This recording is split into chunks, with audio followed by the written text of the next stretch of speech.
రాష్ట్ర ప్రభుత్వం గౌడ కులస్తులకు కేటాయించిన మద్యం షాపులను ఇళ్ల మధ్య పెట్టవద్దంటూ మహిళలు నిరసనకు దిగారు. నెల్లూరు జిల్లా కలువాయిలోని గిడ్డంగివారి వీధిలో నూతనంగా ఏర్పాటు చేయనున్న మద్యం షాపు వద్ద ఆందోళన చేపట్టారు. షాపుని వెంటనే ఎత్తివేయాలంటూ నినాదాలు చేశారు. అనంతరం మహిళలు మీడియాతో మాట్లాడారు. విద్యార్థులు స్కూళ్లు, కాలేజీలకు వెళ్లి తిరిగి ఇంటికి రాత్రి సమయాల్లో రావాలంటే భయపడుతున్నారని ఆవేదన వ్యక్తం చేశారు. అదేవిధంగా మహిళలు తిరుగుతున్న ఈ ప్రాంతంలో వైన్ షాపు పెట్టడం మంచి పద్ధతి కాదన్నారు. వెంటనే అధికారులు స్పందించి తమ వీధిలో మద్యం షాపును ఎత్తివేయాలని వారు డిమాండ్ చేశారు.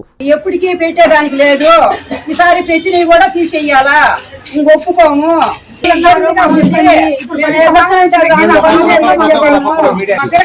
ఇబ్బందిగా ఉంది. బ్రాండెడ్ షాప్ పెడుతున్నారు, పెట్టని అవసరం లేదు, పెట్టేదానికే లేదు. మాకు భయంగా ఉంది, ఇబ్బందిగా ఉంది, పెట్టేకొచ్చినే లేదు.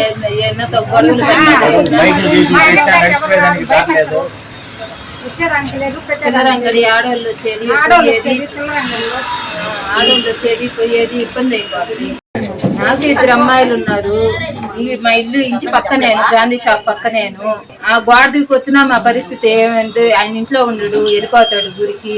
గోడ దిగి వచ్చినా గానీ నా పరిస్థితి, నా పిల్లల పరిస్థితి, ఇద్దరు ముగ్గురు ఆడవాళ్ళు ఉన్నారు మా ఇంట్లో. ఏం చేయాలో అర్థం కాదు మాకు. మా పరిస్థితి ఏంది, ఆయన ఇంట్లో ఉండడు, మాకు ఇబ్బంది అయిపోతుంది. అందువల్ల బ్రాండీ షాప్ పక్కనే వద్దని, పోయినసారి కానీ కలపాలు జరిగాయి. పక్కనే బ్రాండీ షాప్ వద్దనుకునే దానికి కారణం అదేను. పిల్లల పరిస్థితి బాగలేకపోయా, ఎదిగిన పెట్టలేకపోయా, ఎక్కడికి పోవాలో అర్థం కాదు పరిస్థితి. అందువల్ల వద్దనుకుంటున్నాం దాన్ని. మా ఇంట్లో బ్రాండీ షాప్ పెట్టొద్దు, ఇల్లు కానీ అతను చెప్తే ఒప్పుకోలేదు. అతను మమ్మల్ని బూతులు తిడుతున్నాడు అందరినీ. ఉదయం అదే జరిగింది. మాకు పిల్లలు స్కూల్కి పోతారు, రాత్రి 10:30కి 10కి ఇళ్ళకి వస్తారు. మాకు పిల్లలకి ఏదైనా జరిగితే మాకు బాధ్యత ఎవరు? మీరు ఎవరైనా హామీ ఉంటారు? మేము కండిషనాము. మా ఇద్దరు బ్రాండీ షాప్ పెట్టేదానికి లేదు. ఎప్పటి నుంచో 10 ఏళ్ళ నుంచి ఉందని చెప్తున్నారు. అప్పుడు పోయింది. సందులో పోవాలంటే 10 మంది మగవాళ్ళు వస్తారు, 10 బైకులు పెడతారు. మేము ఎట్లా నడవాలి, ఎట్ట తిరగాలి? ఇదిలో ఏడేమన్నా ఉంది అసలు? ఇది ఎక్కువ గుడికి పోవాలి. ప్రతి ఒక్క నిద్రలేసి ఈడ గుడికి పోవాలి, బజారుకి పోవాలి. జనాలు ఎట్ట పోవాలి? 10 మంది మగవాళ్ళు వస్తారు, 10 బైకులు పెడతారు. జనాలు ఎక్కడ తిరగాలి? ఇంకా షాప్ పెట్టేదానికి.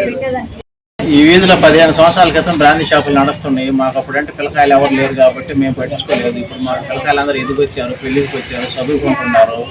దాంతో మాకు ఈ సందులో బ్రాండీ షాప్ పెట్టమని ఇంటి యజమానికి కూడా చెప్పాము, వినలేదు. ప్రొబేషన్ అండ్ ఎక్సైజ్ డిపార్ట్మెంట్కి, సిఐ గారికి, సూపరింటెండెంట్ గారికి అర్జీ ఇచ్చాము. ఇంతవరకు స్పందన లేదు. 2 రోజులు అయిపోయింది. ఎస్ఐ గారికి, ఎంఆర్ఓ గారికి ఇచ్చాము. విఆర్ఓ గారు సర్వే చేసిపోయారు. అప్పుడు ఉన్నది అందరు పిల్లకాయలు చదువుకుంటూ ఉన్నారు.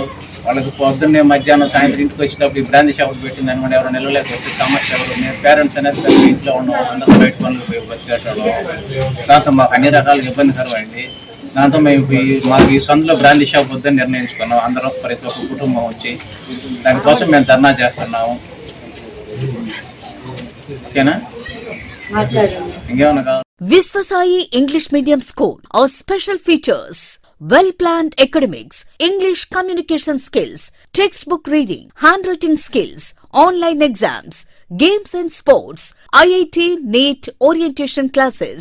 Our recent accomplishment: 100% pass in 2024 SSC exam. అడ్మిషన్లు జరుగుతున్నవి. Vishwasai English medium school, opposite children's park, Nellore. Play class to 7th class. Hi Nilor, please subscribe to N3 TV.